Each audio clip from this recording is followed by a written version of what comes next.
Cerebral palsy, cacat fisik paling umum pada masa kanak-kanak disebabkan oleh kerusakan otak sebelum lahir atau pada masa bayi. Orang yang menderita cerebral palsy mungkin memiliki masalah neurologis dan muskuloskeletal yang mempengaruhi postur, persepsi sensorik, komunikasi, gerakan, dan fungsi lainnya. Hai, Assalamualaikum warahmatullahi wabarakatuh. Perkenalkan, nama saya Urfasari dari kelas 22B, Pendidikan Guru Pendidikan Anak Usia Dini, Fakultas Ilmu Pendidikan Universitas Negeri Makassar, mata kuliah Neuroscience. Neuroscience erat kaitannya dengan sistem saraf, yakni otak dan sumsum tulang belakang. Sistem otak dan sumsum tulang belakang biasanya terjadi adanya kelainan atau penyakit-penyakit. Nah, hal tersebut biasa disebut dengan neurologi. Neurologi itu sendiri merupakan cabang ilmu dalam bidang kedokteran yang berfokus pada otak dan sistem saraf. Dokter spesialis yang menangani penyakit dan segala jenis pengobatan pada gangguan terkait otak dan sistem saraf biasa dikenal sebagai neurologis.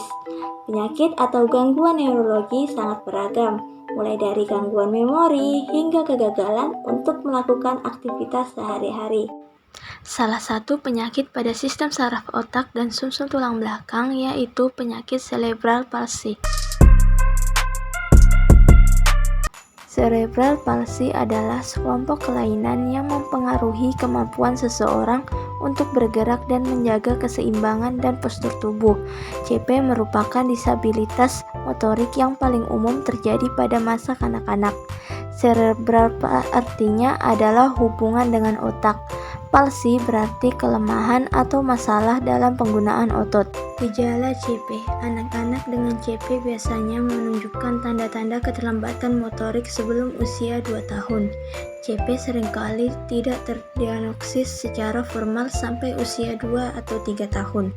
Bayi dengan cerebral palsy seringkali lambat dalam mencapai tahap perkembangan, seperti belajar berguling, duduk, merangkak, atau berjalan. Mereka mungkin juga memiliki refleks tertentu yang biasanya hilang pada awal masa bayi. Gejala CP mungkin mirip dengan kondisi lain. Meskipun setiap anak menunjukkan pola defisit yang unik, ada beberapa tanda umum.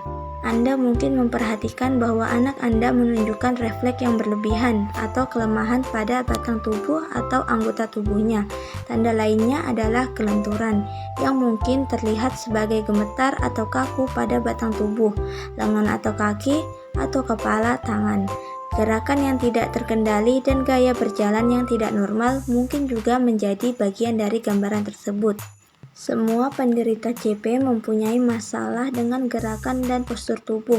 Banyak juga yang memiliki kondisi terkait disabilitas intelektual, kejang, masalah dengan penglihatan, pendengaran, atau bicara, perubahan pada tulang belakang seperti skoliosis atau masalah sendi. Penyebab dan faktor risiko. CP disebabkan oleh perkembangan otak yang tidak normal atau kerusakan pada otak yang sedang berkembang, sehingga mempengaruhi kemampuan anak dalam mengontrol ototnya. Ada beberapa kemungkinan penyebab perkembangan atau kerusakan yang tidak normal. Dulu orang mengira CP terutama disebabkan oleh kekurangan oksigen saat proses melahirkan. Kini para ilmuwan berpendapat bahwa hal ini hanya menyebabkan sejumlah kecil kasus CP. Perkembangan otak yang tidak normal atau kerusakan yang menyebabkan CP dapat terjadi sebelum lahir, pada saat lahir, dalam waktu 1 bulan setelah lahir, atau pada tahun-tahun pertama kehidupan seorang anak, pada saat otak masih berkembang. CP yang berhubungan dengan perkembangan otak yang tidak normal atau kerusakan yang terjadi sebelum atau selama kelahiran disebut CP bawaan.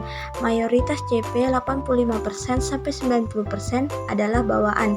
Dalam banyaknya kasus, penyebab spesifiknya tidak diketahui. Sebagian kecil CP disebabkan oleh kelainan perkembangan otak atau kerusakan yang terjadi lebih dari 28 hari setelah kelahiran.